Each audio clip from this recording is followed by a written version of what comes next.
8:06 on the great WRKO. Jeff Kuhner, Boston's bulldozer. 617-266-6868 is the number. You can also text us at 680-680. So, a lot of people are asking me, Jeff, what does the term fifth columnist actually mean? When you say someone like Jeff Jacoby, columnist at the Boston Globe, they're token conservative, sort of what David Brooks is to the New York Times or George Will to the Washington Post. What do you mean when you say he's a fifth columnist when he denounces us as being nativists, saying much of our rhetoric at the rally was unhinged? And basically a fifth columnist comes from the Spanish Civil War. There was a huge civil war in Spain, the late 1930s, which just engulfed the attention, attracted much of the attention of people in Europe and people in the United States. I mean, it was covered every day, and in essence, Spain was divided between the royalist nationalists, led by, I guess, a quasi-fascist Franco, who led the military, against the Republican left-wing government, which was backed by Stalin and the Soviet Union and infiltrated by the communists. And so as Franco's forces began to win slowly the civil war against the Republican communist-aligned government in Spain, as he began to take more and more territory, he would eventually win, he was asked, what was your key to victory? And in one offensive, he said he was going to have 4 military columns, descending upon the capital of Spain, Madrid. But he said there would be a 5th column, which would be the people of Madrid, who would then rise up from within Madrid and overthrow the government. And so that's where the term fifth column or a fifth columnist came from. It means essentially somebody who is willing to turn on the authorities around him in favor of an outsider or outside forces or invading forces. That's why Jeff Jacoby is a fifth columnist. For him, he sides with those that are coming into our country illegally. He sides with the gangbangers. He sides with the criminals. He sides with the alien invaders who have been plundering this state and plundering this country and essentially driving it into the ground. And as I mentioned in the last segment, just look at the statistics. Leave aside the 8,000 sexual assaults and the 3,000 murders that we know of just in Texas alone in the last 5 years. Leave aside the fact that 100,000 illegal aliens have been arrested for violent crimes in Texas alone. Okay, let that go. Leave aside all the evidence I've compiled the last hour of how all these gangs, the Texas Chicano brothers, the Latino Kings, MS-13, Suenero 13, the Texas Syndicate, leave aside all of these gangs that are infiltrating our border. Let all of that go. Let it go. Just in Massachusetts alone, welfare, EBT cards to illegals, documented, proven that this is going, that they're receiving these benefits.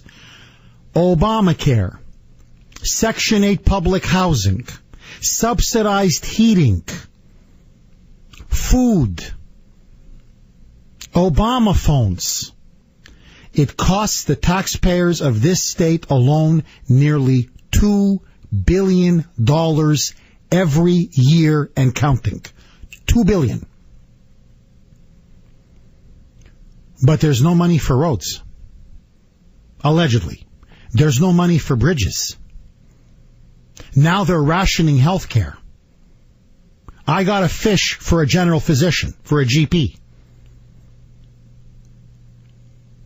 There's no money for Jim Maselli in his district, $25,000 for severely special need kids to have their own little camp and facility. Then Deval Patrick vetoed that provision, saying, Jim, there's no money, Jim. $150 million in local aid to towns and cities, slashed by Governor Deval Patrick, vetoed, there's no money. There's no money for more cops on the street. There's no money for more firefighters.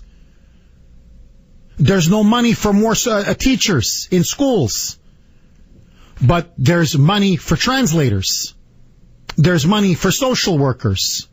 There's money for welfare and EBT cards and WIC and Section 8 housing. Then there's always money.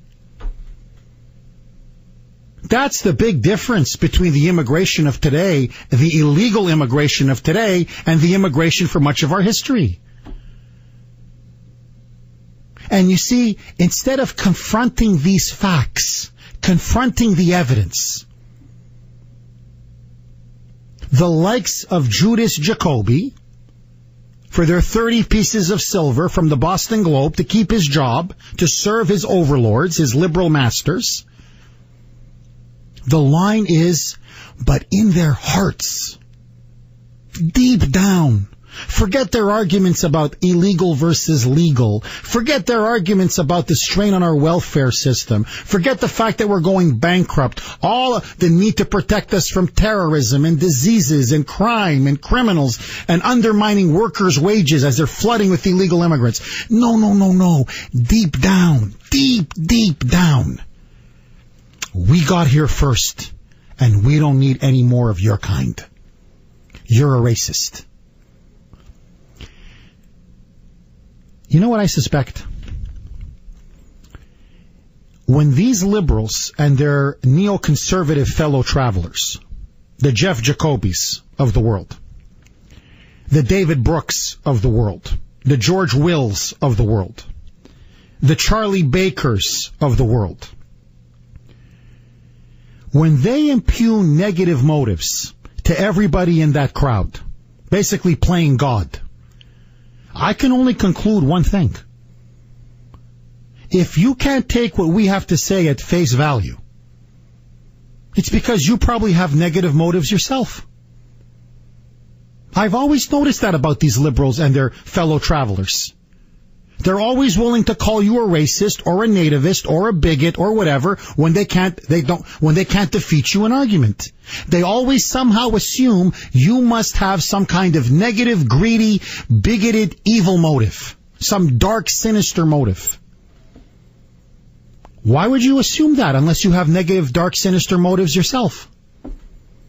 So, Jeff, just because you're shilling, just because essentially you'll smear and libel somebody to keep yourself, your paycheck rolling at the Boston Globe, just because essentially you're a Judas, don't assume everybody else has bad, sinister motives, Jeff. That's all I'm saying.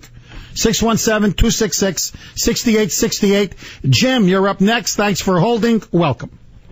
Hey, God bless you there, Jeff. Good to talk to you. I handed you my book at the very end of the rally.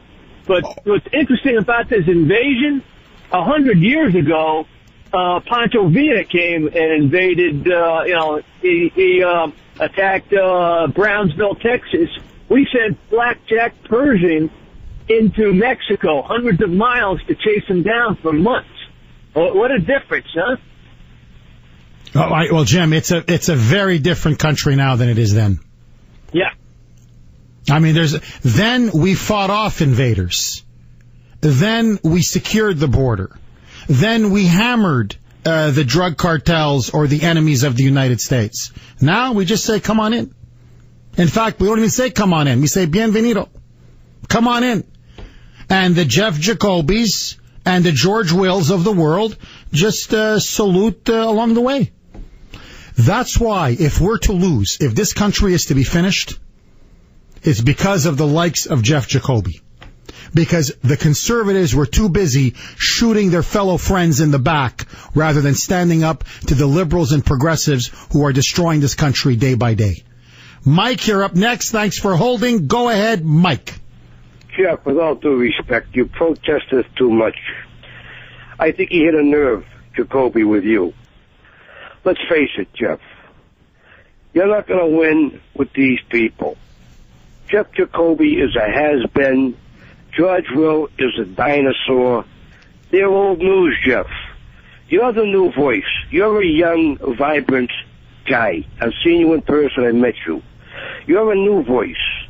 The old hacks, the old phonies like Jacoby and Will, they will sell their soul for 30 pieces of silver.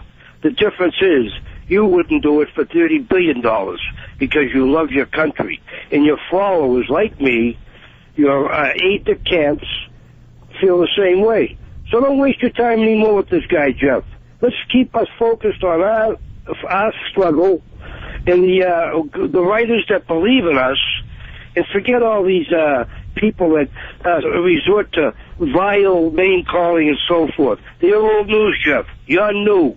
Let's keep it up. Thanks, wow, Jeff. Thank you that's a very good call, Mike. Very good point. Vinny, you're up next. Thanks for holding. Go ahead, Vinny. Good morning, Jeff.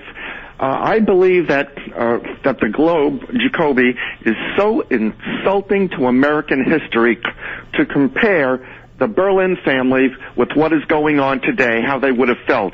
Because, yes, they did come through Ellis Island in the mid-1890s.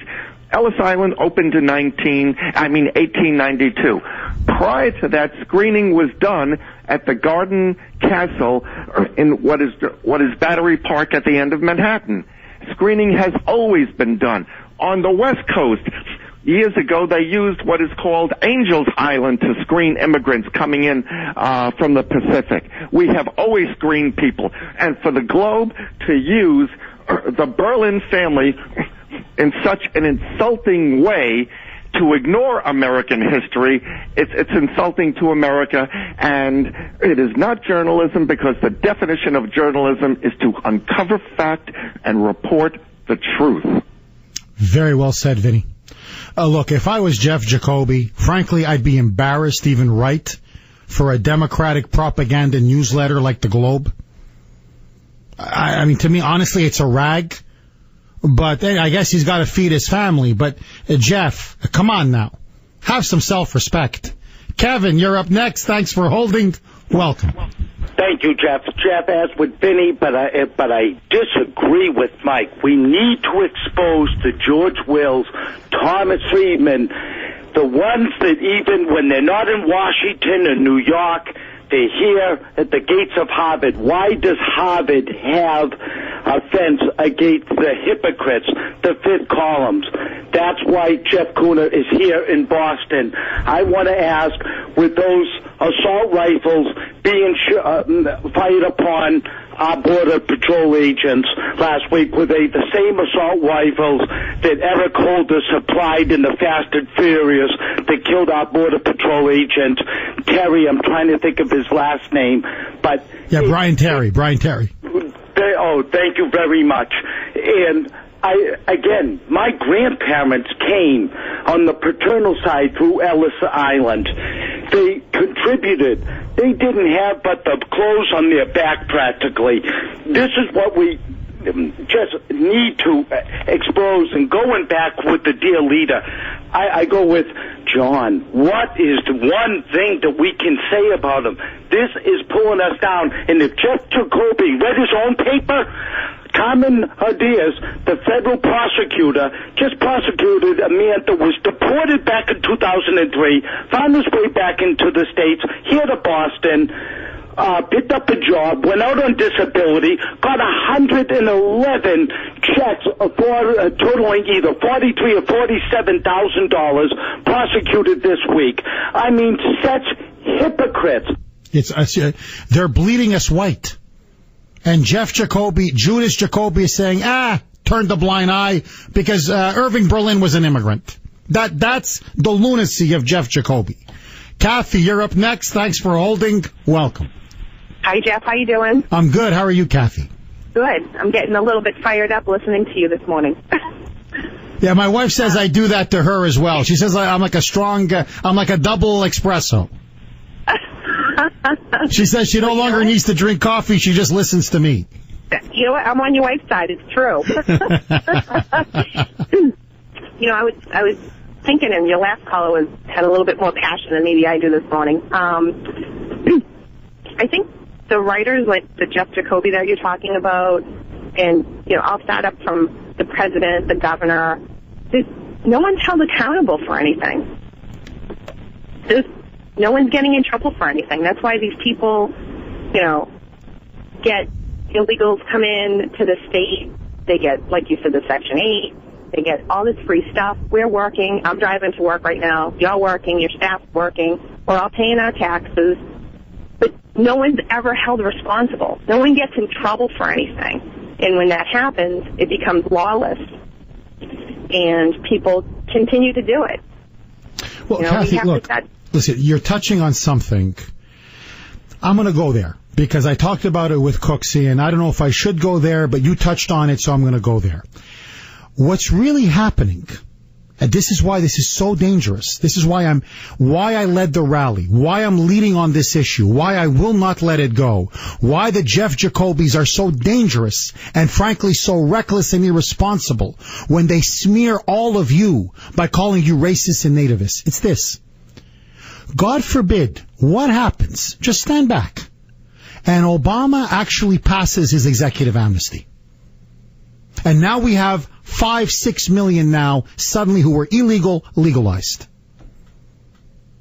Our president deliberately ignored the people's representatives in Congress to then essentially grant amnesty and act on the behalf of foreigners, strangers in our own land. What's the point of having elected representatives? Look how this threatens our very democracy by even doing this. But more than that, let me tell you how I honestly feel. And many Americans feel the same way. Why should I follow the law? I mean, think about the precedent. The Italians have a saying, the fish rots from the head down.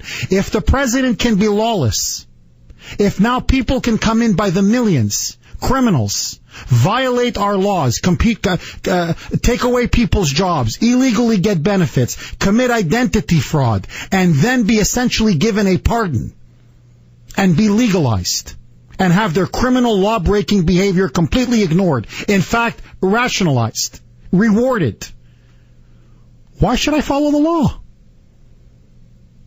Why should I pay my taxes? A lot of other people don't pay their taxes. Well, I want my pardon. Where's my pardon? Why should I follow any of your rules and why should anybody? That's the point. And you see, that's what go to Mexico, talk to the Mexicans, go to Honduras, go to Guatemala, go to El Salvador. You know why people there don't follow the law? They go because our politicians don't follow the law. So if they don't follow the law, why should I follow the law? That's what it means to live in a third world country. Nobody's held accountable. Everyone is above the law if you have the power and the privileges and the influence. There's no accountability. There's no rule of law. And that leads to anarchy. And that's how nations die from within. Arnold Toynbee, the great historian, said, civilizations are rarely destroyed from without. They're rarely conquered. They usually die from suicide. That's what's happening. We're committing suicide. And hard-working people in this country who are raising a family go out in a rally peacefully, civilly, and say no more to this illegal invasion. And rather than dealing with their arguments honestly, intellectually, all they can do now is nativist, racist, bigot, slandering all of you because you want to uphold the rule of law? Because you want to defend the borders of this country? Because you want to keep us from sliding into a third world banana republic and anarchy? It's disgusting. On every level, it's disgusting. And what I'm saying is this. That's why I'm spending so much of the show on this. I will not allow them to smear us and marginalize us. Stop it with their name-calling and their demagoguery. It's not going to work anymore. The peasants are no longer going to be silenced. 826 on the Great WRKO. More with your calls next. 29 on the Great WRKO. This is Jeff Kuhner, Boston's bulldozer. This is a text from 617. Jeff, I work at IHOP in Quincy, where 95% of the employees are illegal, and they're upset they don't get paid vacations. I mean, it's incredible. Laura in my ear saying they probably get paid more than us. Ronnie, you're up next. Thanks for holding. Welcome. Hey, good morning, Jeff. Boy, I sure wish I'd put in for 2 weeks vacation. This is great. I love it. Hey, I had to, Jeff just suggest, you know what we should do? We should encourage Jeff Jacoby to have a Stop the Nativism rally at the State House. And Jeff Jacoby can be the keynote speaker and read the article that printed yesterday. And we'll see how many people show up to that, Jeff. I mean, Irving Berlin did not come here and write "God bless American welfare," freebies that I love. This is ridiculous. He didn't come here and organize and scream and yell that housing and birth control and food and phones and health care are all basic human rights. I mean, well, now it's paid vacations, Ronnie. According to the IHOP in Quincy, they want paid vacations now. I mean, it's just, what the hell? Here's my wallet. Take all of it. 8:30 on the great WRKO. More with your calls next.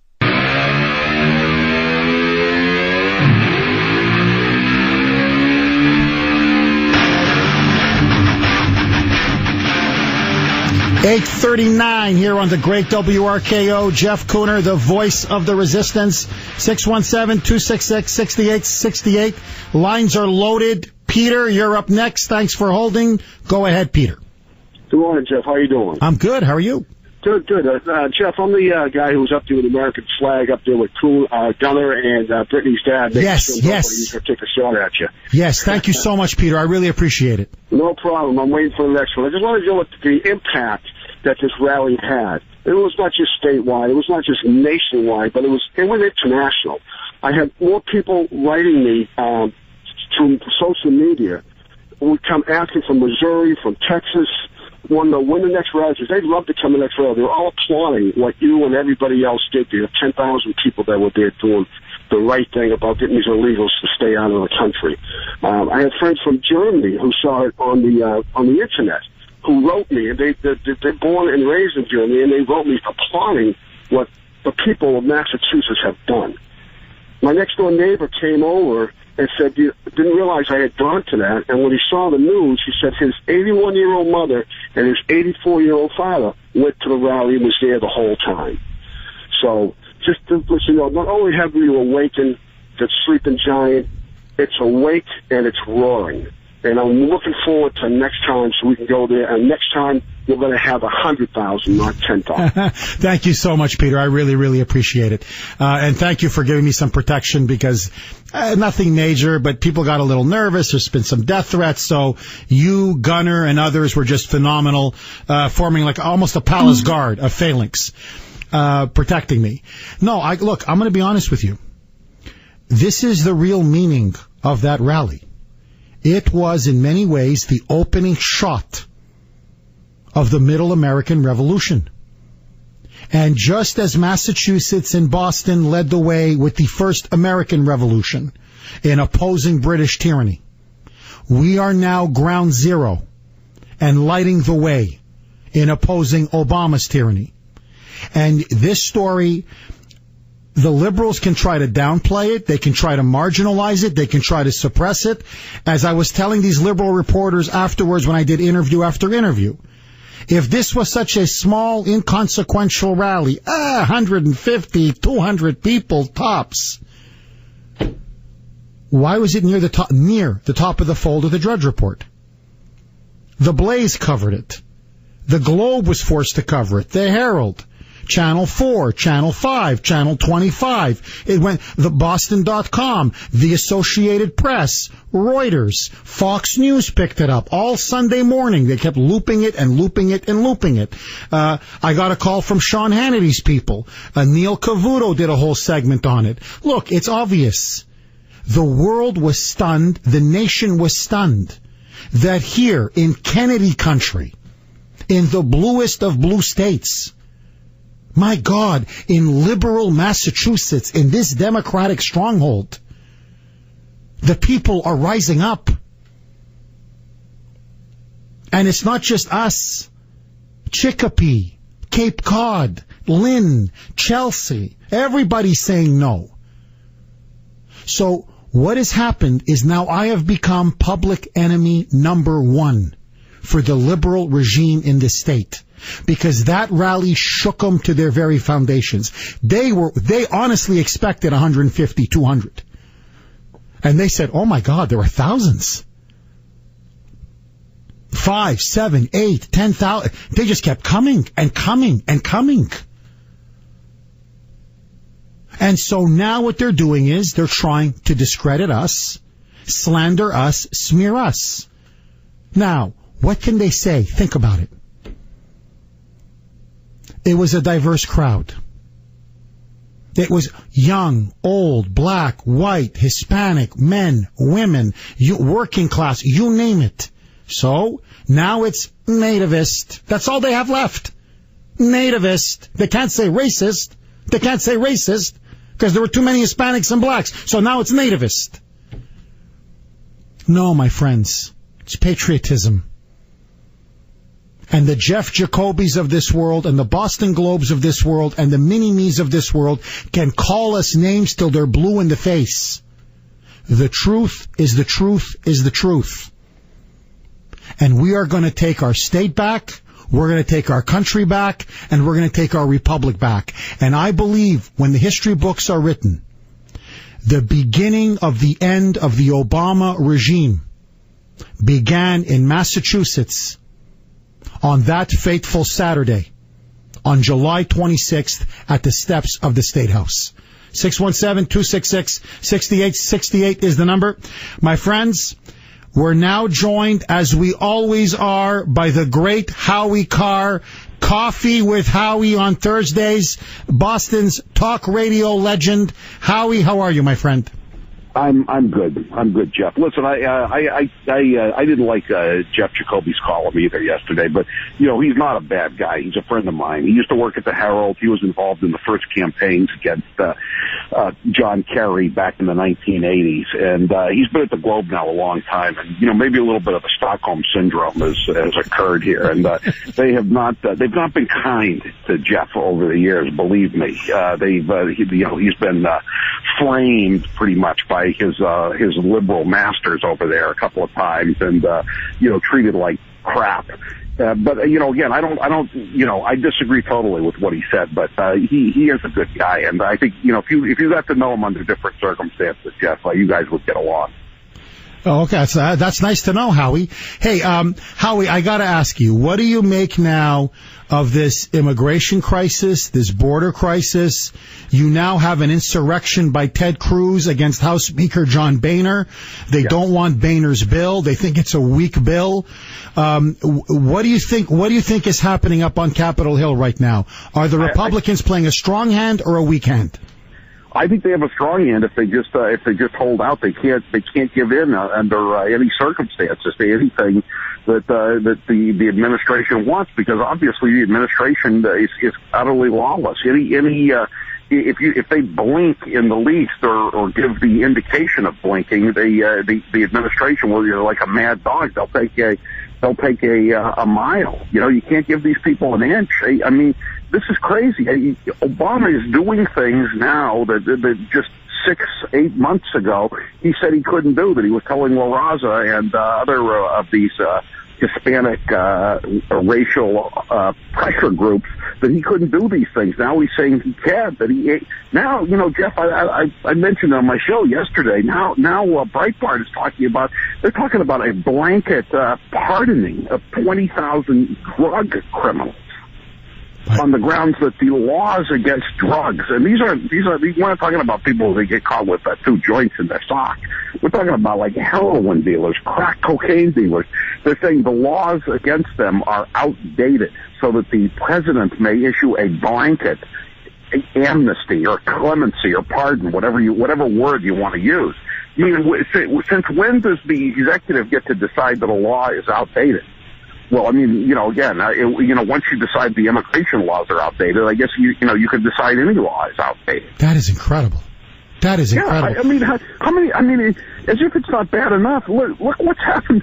I mean, just on a tiny scale, like with Annie Ducan, the chemist, the state chemist, who's led to her perjured testimony and forged drug documents have led to hundreds of people being released, and there've already been people shot, people rearrested, drug wars breaking out just because of this one woman that releasing and having a few hundred people released in one state. Can you imagine 20,000 people released across the country just overnight? Because this guy thinks that somehow and they're using the R word too, racist. I mean, it's not everybody that'll be released as black, but a large proportion of them will. And that's what they're going to use. They're going to say these are racist laws that are being enforced in a discriminatory manner. I mean, these guys were caught. These guys were convicted. You know, they stood trial, a jury of their peers, due process, reasonable doubt, et cetera, et cetera. And now, never mind. You can go back. I mean, how many of them are going to go become, productive citizens? I don't think too many. Howie, I got to ask you this question. Charles Krautheimer has said if Obama goes forward with his executive amnesty, 6 million, giving amnesty or whatever, path to legalization for 5 to 6 million illegals, that is an impeachable act. Yes. Do you believe Republicans should impeach Howie? If you were advising the Republicans, what would you tell them? No, I would say look at the head count. The head count is not there to convict. So it's like the fact that they're pushing this, and they're pushing the story, the Democrats, more than the Republicans. I don't say Sarah Palin started it. Yeah, but, they picked up the ball and ran with it. And, I think that if you can't get 67 votes in the Senate, and I don't see under any circumstances how you get 60, even if they swept every election, it was a clean sweep in the Senate, I don't think they'd have 67 votes to impeach him. And because, even if you had 67 Republicans, you'd still have to worry about some of them, like, Susan Collins or Kelly Ayotte or Pat Roberts breaking rank, So I don't see what the point is of going forward unless you can win. I mean, I know that's you're not that's unpopular with some people to say that, but I try to be pragmatic at these things. Why waste everybody's time and give them an issue to inflame the low info voters? Howie, how would you stop? In other words, if you're up there on the Hill and they go, look, yes, Howie, he's lawless, he's brazen, he's violating the law. Yes. What do we do to rein him in? What would you do, Howie? I would say, well, the first thing we have to do is win all these elections in November, and the best way to win these elections is to keep impeachment on the back burner and not even bring it up. I mean, I was glad yesterday. At first I thought Boehner should have said, well, we could impeach him because he is lawless and he has committed high crimes and misdemeanors. But we're not going to do that because we don't have the votes. And I thought to myself, but if he said that, then that would be even a bigger fundraising tool for the Democrats. I'm not a fan of Boehner's, but I thought he handled it pretty well by not even raising the question of whether or not he had committed impeachable offenses, which I think everyone would agree, even Democrats, if they got a big enough dose of sodium pentothal. I would just if I was in the Congress, I was in the leadership, or I was a backbencher, I'd say, Mr. Speaker, I advise you not to proceed with impeachment because I think it'll hurt us. But obviously, if it comes to the floor, I'll have to vote for it because he's guilty. That's what I would say. What would you say? Would you like to go forward with impeachment? Well, Howie, I think what I'd like to do is intellectually lay the groundwork, win big in November. And then go investigation after investigation, go on Benghazi, go on the IRS, all of these illegal changes to Obamacare. And then Howie, public opinion, if it starts being swayed and we start seeing numbers go up into the 40s and 50s that he should be impeached, maybe it's time then to take him out, Howie. Yeah. As you say, warfare is all about timing.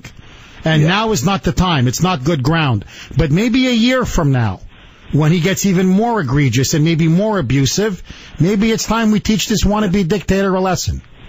Everybody should remember it's not a simple majority in the Senate. It's 2/3. 2/3. That's right. 2/3. I mean, that is a very steep hurdle to climb. And look, I mean, they had Bill Clinton, dead to rights. I mean, he didn't do anything nearly as serious as Obama has done, but they had him in a crime. I mean, they had direct proof that he had committed perjury under oath, and it still wasn't enough. It broke down basically 50-50. So they were 17 votes short when they had proof that the president had committed a felony.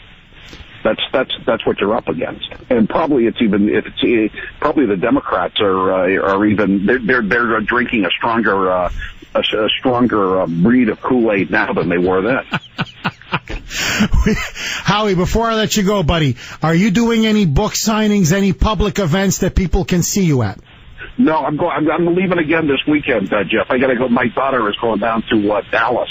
She's going to SMU. I'm going to be down there this weekend. But soon, I appreciate you asking me every week, though. Soon I will be back on the road again. Howie, have a great trip down to Texas, my friend. Thanks so much for coming on the Kuhner Report. God bless you, my friend. Thank you, Jeff. Take care, Howie. We've been talking to the great Howie Carr, Boston's talk radio legend, 8:54 on the great RKO. More with your calls next. News at the top and bottom, talk in between. Executing assigned host duties flawlessly because I can't do wrong. This is AM 680 WRKO, Boston.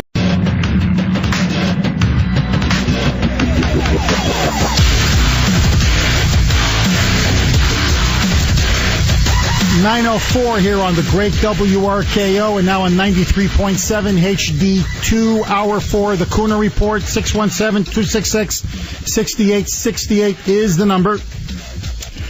Well, now we're finally hearing from Jeff Jacoby. Judas Jacoby doesn't have the guts to call into the show, but he's taken to Twitter to defend his smear, his hatchet job, on me, on you, on everybody out there in Kuhner country, all of you that showed up at the rally on Saturday. Apparently, Jeff Jacoby believes we're all nativists. We're all essentially racists who, had we had things our way, he believes, 150 years ago, Irving Berlin never would have written God Bless America, because Irving Berlin, I'm Jeff Jacoby and I think I'm smart, believes that, well, Irving Berlin was an immigrant who left Russia and came here at 5 years of age. And the nativists then were calling to closing off the border to people from Southern and Eastern Europe. And so you see what he saw at that rally on Saturday. If we had things our way 150 years ago, there would have been no Irving Berlin, and we never would have been able to sing God Bless America as we did at the end of the rally. And as he concludes in his column in yesterday's Boston Globe, but the same things more or less were said 50 or 100 or 150 years ago by earlier generations of nativists. See, now we're nativists. Then it was said about immigrants from China, Italy, and Russia. Now it is said about those from Honduras, Guatemala, and El Salvador. Stop the invasion, the protesters demand. What they're really saying is, we got here first and we don't need any more of your kind. Wink, wink. They're all a bunch of racists. They just don't like the fact that all these people seem to have brown skin from Latin America, Central America. They just don't like the fact that they're Latinos. So what now? You're God? In your deluded mind because you write for the Boston Globe, that rag? Suddenly now you know what's in my heart? You know what's in everybody's heart? So now Jeff Jacoby, because I've been eviscerating him, now is taken to the little Facebook and Twitter sphere. He's out in Twitter. That means, according to Jeff Kuhner, Ronald Reagan is a Judas. Because Ronald Reagan, he signed an amnesty bill. The problem, Judas Jacoby, if you know anything about history, and unlike you, I actually know history. I taught history at McGill University. I'm not some pretentious blowhard who has to suck up to my liberal overlords at the Boston Globe with my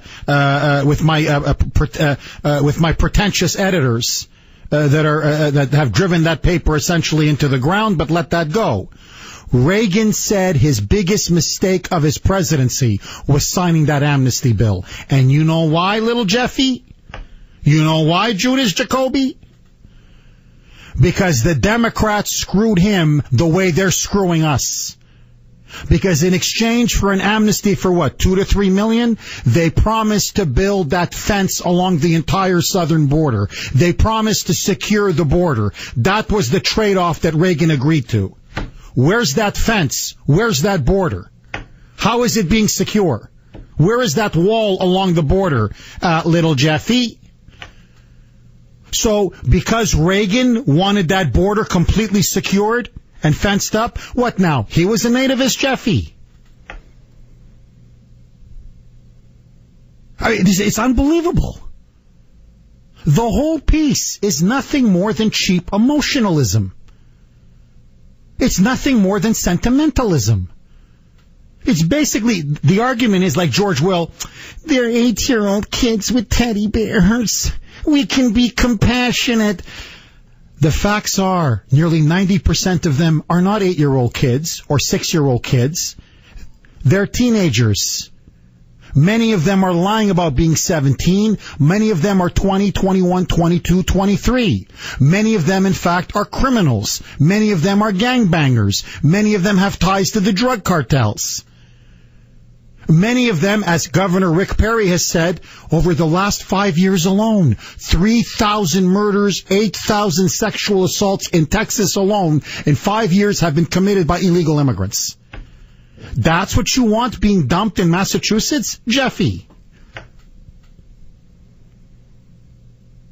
But we have to be compassionate.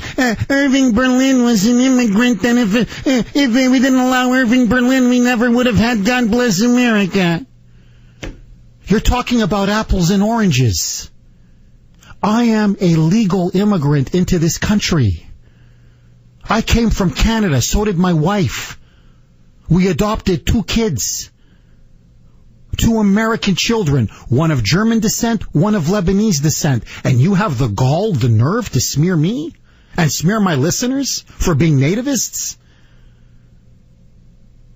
You see, the difference between these immigrants and those immigrants is that the immigrants that came in the past didn't come to murder, rape, rob, and plunder. They didn't come to live on welfare. They didn't come to abuse our healthcare systems. They didn't come here to live on food stamps or Section 8 housing. They came here to work. They came here to produce. They came here to assimilate. When the Italians came, and the Chinese came, and the Poles came, I didn't see them waving the Polish or the Italian flag as you see with many of these illegal immigrants waving the Mexican flag. They weren't teaching Italian in schools. They didn't come here to scam and shaft the system. Jeffy? Here. You say you care about the children. Okay, to all of you liberals out there, all of you supporters of Duvall and his plan to shelter all these illegal immigrants, these so-called unaccompanied minors. Here is a letter from illegal alien crime victims who are now urging Boehner and his family to the border, begging for enforcement, because Boehner doesn't want to secure the border.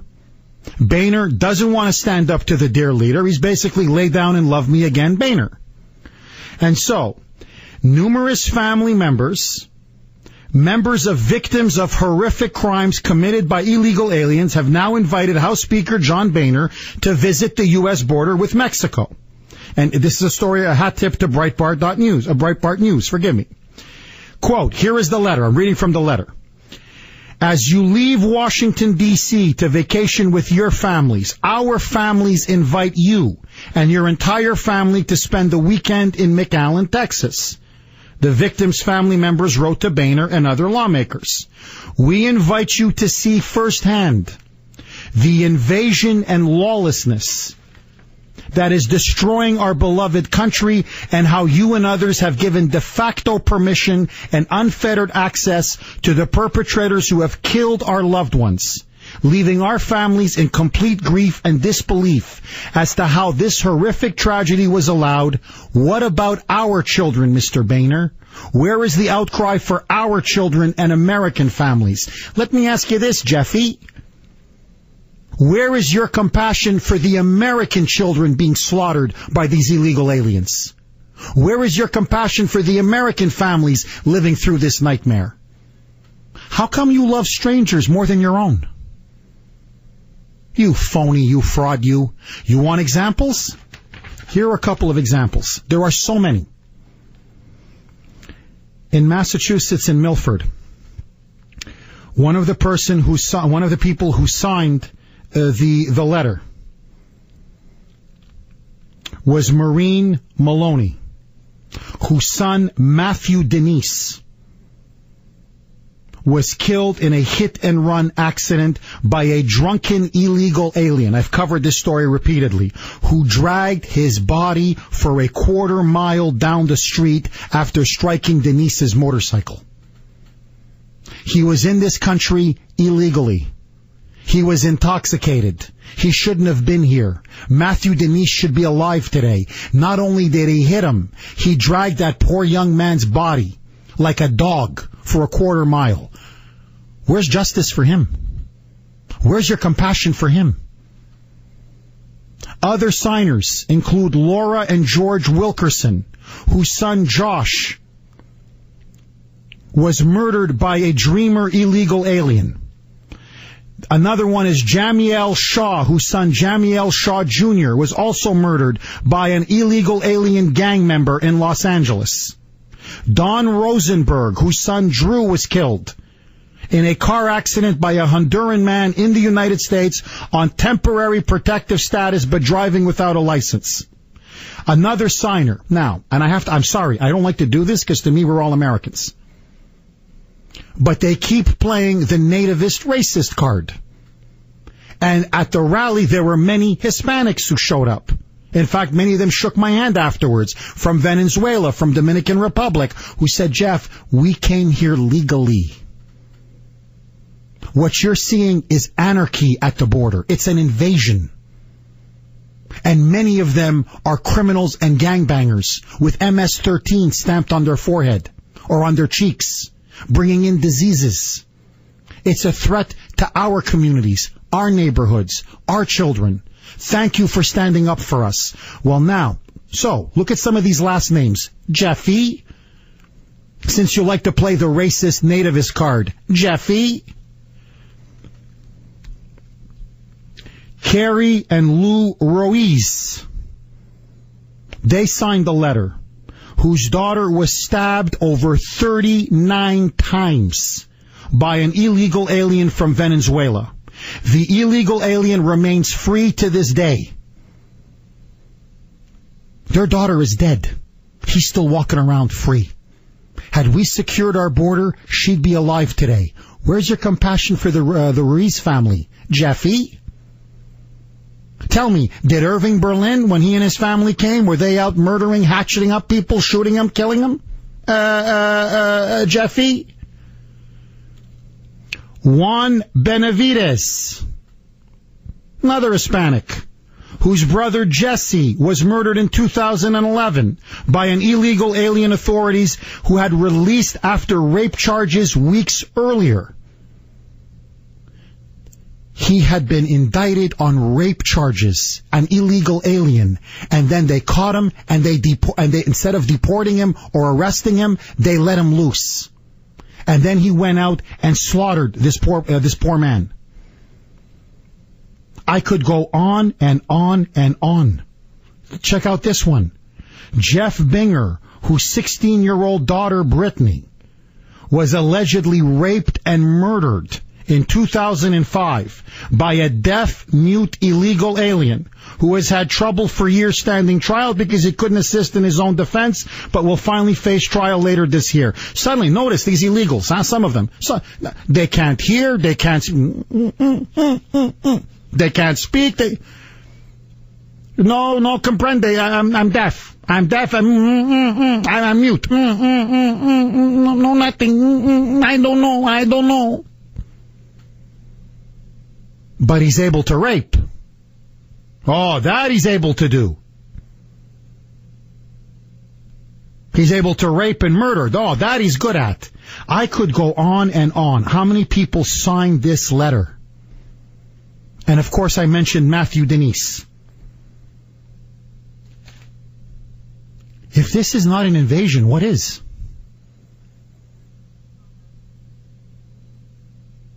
Our citizens are being murdered. Our citizens are being raped. We have gangbangers crossing our border, the drug cartels. As I showed in the last 2 hours ago, you now have a report coming out. Our own Border Patrol agents are under machine gun fire, for God's sakes. And you go to the Twitter sphere, you token conservative, you phony, you fifth columnist. Ronald Reagan would be a Judas as well. You still have to even lie and misrepresent the past? No. Let me be candid with you, because you need to hear this.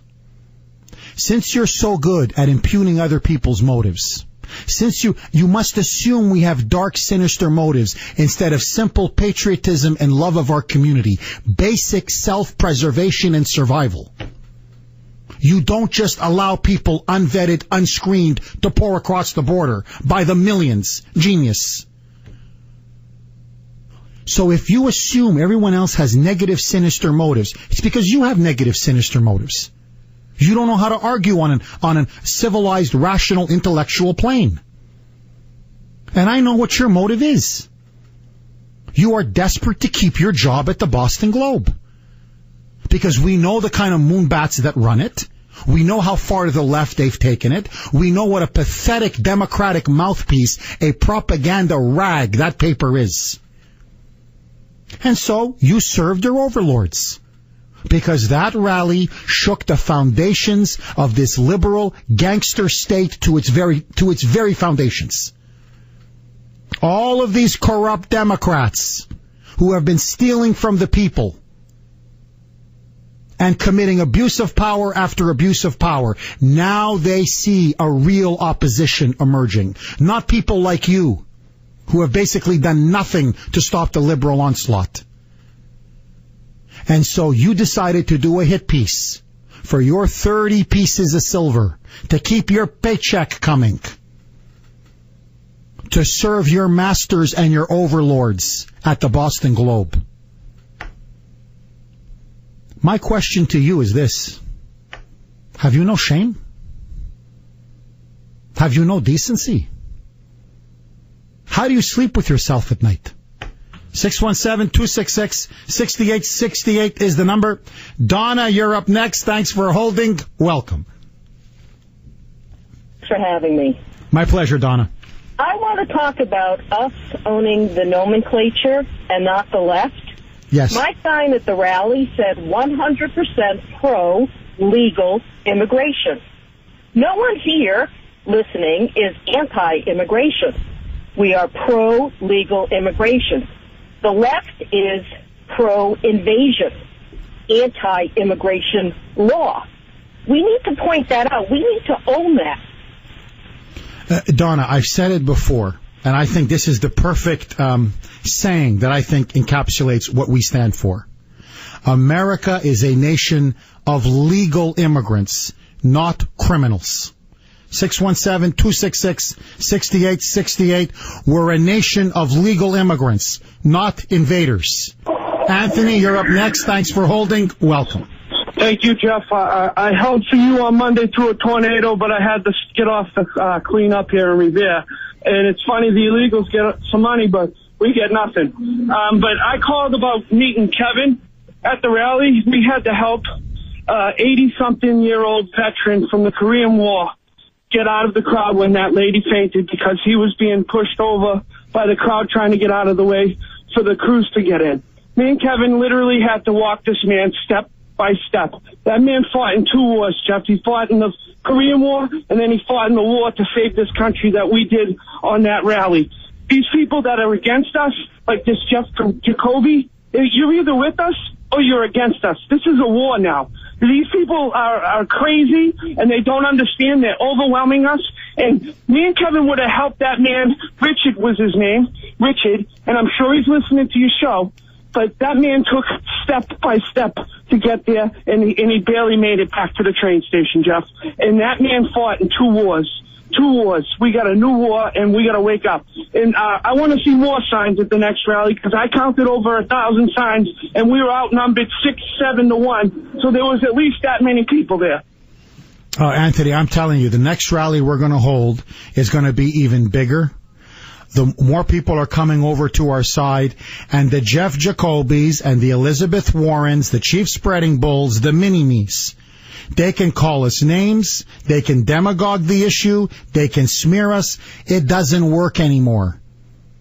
Because our communities and our neighborhoods are now being overrun and strained to the breaking point. So, Jeffy, if you're listening, the peasants have had it. We're sick and tired, and we're not going to take it anymore. And the only question now is this. Do you side with the criminals? Do you side with the invaders? Or do you side with the American people? That's the only question now. And if you care so much about the children, if you're such a lover of Irving Berlin that you claim to be, and you love the children, I'm going to say to you what I said to Chief Spreading Bull and Mini-Me and Obama. You hypocrites, take them in. Sponsor them and take them in. Why don't you adopt them? Take them in. He's got 77 acres up in the Berkshires. Deval Patrick is worth tens of millions of dollars. No problem. Why don't you take them in? But you don't want to take them in. You liar, you. Because you don't want your kids getting TB, and you don't want your kids getting scabies, and you don't want your kids getting the chicken pox, or God knows the swine flu, or God knows what else. No. So you dump them in Lynn. And so the mayor of Lynn shows up at our rally saying our schools are overflowing. Our hospitals are crammed to the breaking point. Our social services are breaking down. We can't take any more. And rather than deal with her arguments of someone who actually has to live with this crisis, nativist, racist. 50 years ago, 100 years ago, it was the Chinese and the Italians. Now it's those from Central America. We don't want your kind here. I'm Jeff Jacoby. I think I'm intelligent. You phony, you fraud, you. The people in that audience, the people at that rally, have more honor, more integrity, more decency, more compassion for children in their little pinky than you'll ever have for your entire life. 617-266-6868 is the number. I know. Go to Twitter. I like Dennis Miller and Jeff Katz and Michael Graham. Those are my heroes. I wish we'd have somebody like that here in Boston. This is scary, all this talk about opposing Mini-Me. We conservatives here, we lay down. We let the Democrats win. That's what we do here. I'm Jeff Jacoby. I need a paycheck. Help me, Boston Globe. Conrad Juan, you're up next. Hola, comrade. Hola, Jeff. Sorry about that earlier, buddy. I'll tell you, it gets overwhelming sometimes. Listen, first off, Pete, who called in earlier, the guy who helped us with security, call the show again. Brittany's going to give you my phone number. We tried to exchange it at the rally early, but I had to leave early. Listen, Jeff, this is what I find amazing, okay? And this guy has the gall to do this. You report on something that you didn't even attend, unless you were there with the counter-protesters and, you know, quietly snuck away once you saw the numbers coming. And you're going to sit behind your cubicle, and you're going to badmouth us when you don't even know us. I know he's listening right now, Jeff, because he's doing stuff on Twitter countering the show right now. Jeff, why don't you come on the show? And if you can't tell us to our face, at least say it on the radio and defend your position, because that's what these people do. They hide behind things, and they badmouth you. I always said, if you have something to say to me, say it to my face. At least I'll have the respect for you, because you said it to my face, whether you're right or wrong. All right? And if you're not going to get on the show, I urge you, I implore you, I beg you, for your children's sake, Jeff Jacoby, watch one episode of Drug Incorporated and watch what is going on in Portland, Oregon, Phoenix, Arizona, and everywhere else around this country that the liberals have a stronghold on. It's disgusting. Everything is coming through Mexico. And there's more coming through than you know. Have a good day, Jeff. Thank you very much. A very good call. To Jeff Jacoby. What's the number, Brittany? The special number? Okay, Jeff, we're gonna free up a line for you, Jeff. To Jeff Jacoby. Forget your little pathetic little cheap shots, okay, and on Twitter. We're not in the 6th grade here, okay? Be a man. I want you to call the contest line. It's a free line, 617-931-1680. 617-931-1680. If you've got the guts, if you have the courage of your convictions, I'll give you all the time you want. You and I, mano a mano, and I'll debate your column. And please, somebody else, don't call that number. It's only for Jeff Jacoby, Judas Jacoby. And you defend to me and to Kuhner country that you called us a bunch of nativist racists. If you've got the guts, you coward, showdown on the Kuhner Report, 617-931-1680. Rush. Many American citizens literally paralyzed. Today at noon, the paralysis will end on WRKO.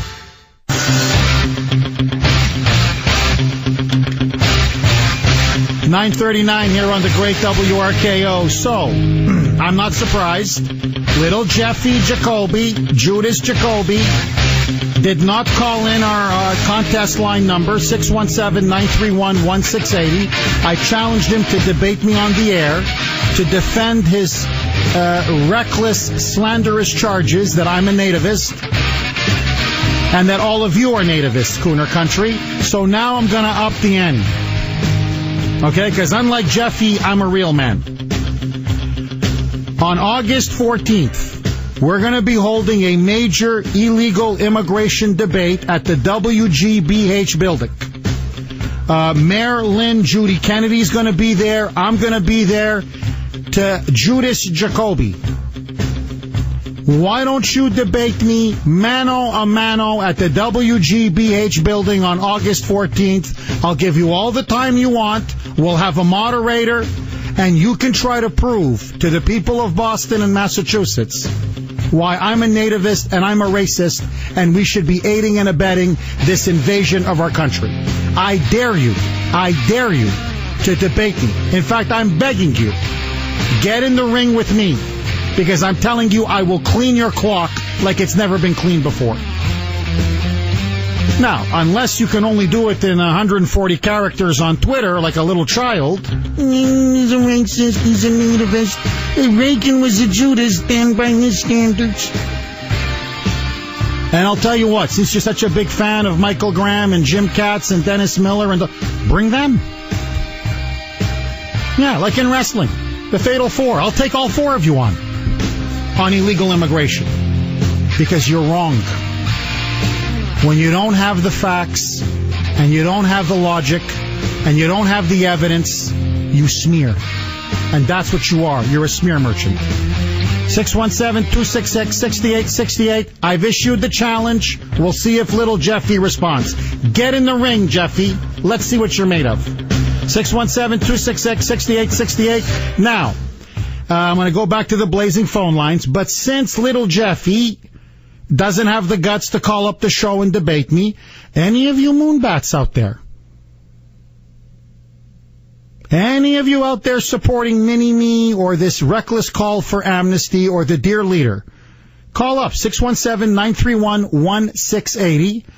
Step in the ring, debate me right now. If Judas Jacoby won't do it, if little Jeffy won't do it, then maybe some other supporters of Mini-Me or the dear leader have the guts to get in the ring. 617-931-1680 for the Moonbats. He's on deadline, but he'll be happy to join me tomorrow. No problem, Jeffy. We'll set it up. No problem. Steve, you're up next. Thanks for holding. Welcome. Hey, Jeff, I got a quick story for you. I'm a first-generation American. My mother came over here when she was 16 years old from Portugal. She didn't know how to speak English. She didn't go to school. She didn't have anybody to teach her. She had to teach herself how to speak English. Steve, you're breaking up on us. We're going to try to get that connection fixed. Jamie, you're up next. Thanks for holding. Go ahead, Jamie. Good morning. How are you doing this morning? I'm good. How are you? All right. So I just want to get this out here. You know, you're aware of my situation, and at least I'm pretty sure you remember trying to help me get a lawyer to help fight DCF, and you know, and that's relevant only because you know I'm beside myself at how much these illegal immigrants are getting compared to, you know, me being a veteran and other veterans. The best I could hope to do, Jeff, with all that was $1,500 per court appearance from a lawyer that considers themselves, you know, a patriot and wants to help the veterans. I'm standing in line at Market Basket or some other random chain with a fistful of change to buy my son a gallon of milk, almost in tears, watching illegal immigrants swipe their EBT cards with 2 carriages full of food. And I can't get help. And I've been blood dry fighting DCF. Tell me how that's fair. It's not. It's disgusting. And that's the point. There are homeless veterans who we could be sheltering in Bourne or Chicopee. But there's no money for you. But suddenly, if you're part of a key voting bloc for Mini-Me's political ambitions or for the Dear Leader's political ambitions, then suddenly, they've got Cape Cod, they've got Chicopee, they've got food, they've got tennis courts, you name it, they've got everything. But to the homeless vets, blank you. Steve, you're up next. Thanks for holding. Go ahead, Steve. Hey, Jeff, sorry about that. I'm back. What I was saying was my mother came over here from Portugal when she was 16 years old on a ship, didn't speak English. She taught herself how to speak English. It took her 9 years to get my father over here. He didn't speak a word of English. When he got a job at a factory doing piecework, every time he would talk to his boss, my mother would have to give him a note in English to explain what he wanted to say to the boss. They worked hard. They saved their money. They ended up buying Dunkin' Donuts, retired at a very young age. They brought all their cousins and brothers and sisters over. They all bought donut shops. They all prospered very well. None of them took a dime of welfare, took a dime of health care, had any public assistance whatsoever. They worked their butt off, and they retired at a very young age. You know, they retired in their mid-50s, you know, because they worked so hard all those many years. They sold a donut shop. To this day, most of the donut shops in this area are all owned by Portuguese people because my parents were one of the first ones to start. My mother was the first female to graduate from Dunkin' Donuts University back in the day, back in the late 70s. So it makes me sick that these people are coming in here and expecting everything for free when my mother worked so hard. Steve, I got to tell you, when you tell me about your immigrant story, I think of my parents. They didn't come from Portugal, they came from Croatia. But my father, to this day, he's in Canada, he's not in the United States. But to this day, my father has never taken a dime, a penny, on employment insurance, disability, welfare, you name it. In fact, I don't even think he's taken a sick day from work. He came to work. He came to provide for his family. He came to assimilate. He came to produce. He came to build. He came to make something of himself. He didn't come here to be a parasite and a leech. And that's what the Judas Jacobis and the Mini-Me's don't understand. Or they do understand, they just don't care. Nick, you're up next. Thanks for holding. Go ahead, Nick. Hey, how you doing, Jeff? Just 2 other things in the background with all this illegal immigration controversy. Let's talk about heroin. South Shore Hospital in the area. I live in Weymouth. South Shore Hospital is here.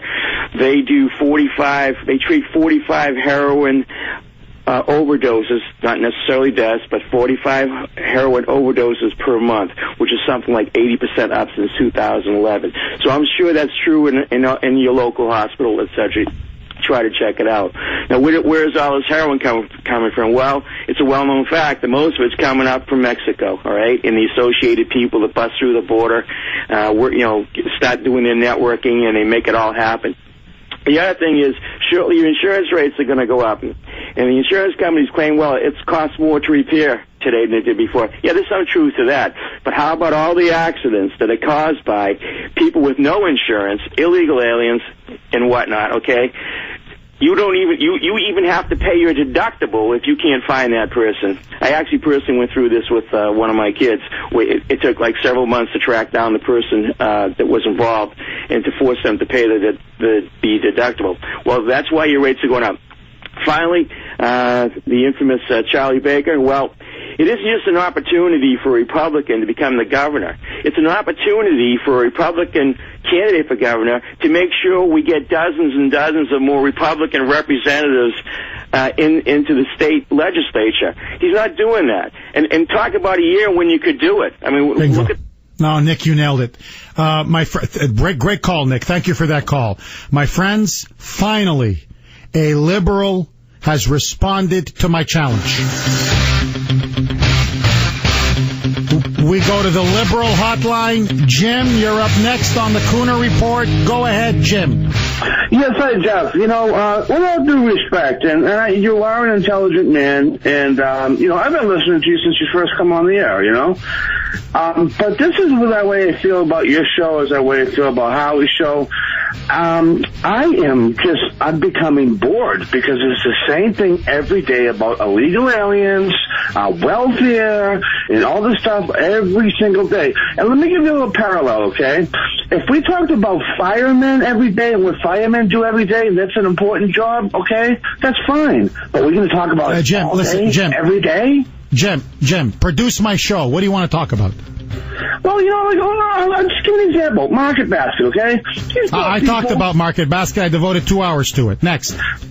What, today? No, a couple days ago, when the story was hot. What else do you want to talk about? I'm just saying it's just uninteresting, boorish, same callers over and over. So then don't listen. Can I call and say, I get a headache, I'll call you back in 15 minutes. So don't listen.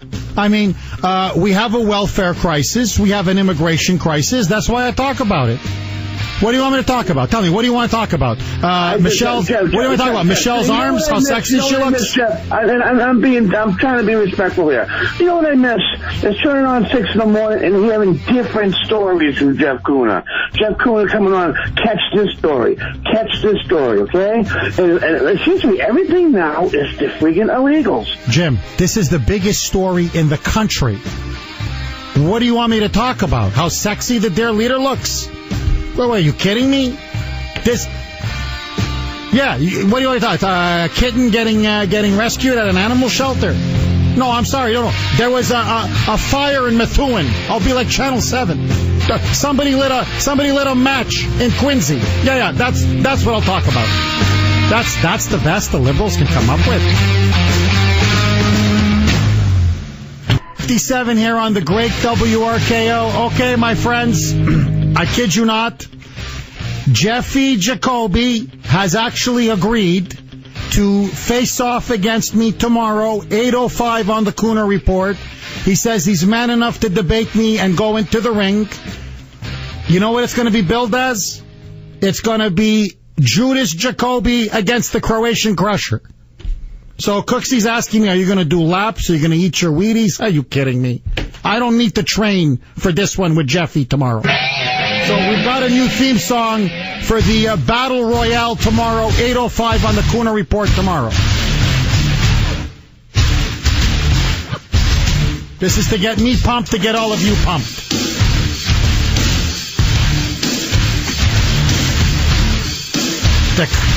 The Croatian Crusher.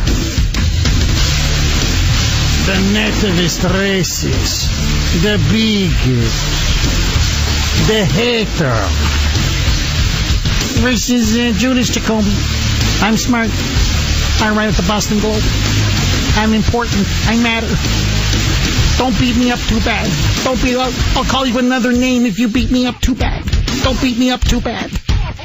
Donna, you're up next. Thanks for holding. I got a minute. Go ahead, Donna. Okay, Jeffy, I'll be fast. Doesn't Jacoby and that naive lib that called Get the Difference? I'll give them a big news alert. Our ancestor immigrants came, were not drug cartel and gang people. They tried to make our country and themselves better. So the other day when I was saying, thank you for summarizing my point, every Dem and lefty better vote against all the Democrats running, because once the illegals control the voting, everyone is unsafe. Bingo. That's what it's all about. Tomorrow, my friends, 8:05, Kuhner versus Jeffy. Don't miss it. News at the top and bottom, talk in between. Executing assigned host duties flawlessly because I can't do wrong. This is AM 680 WRKO, Boston.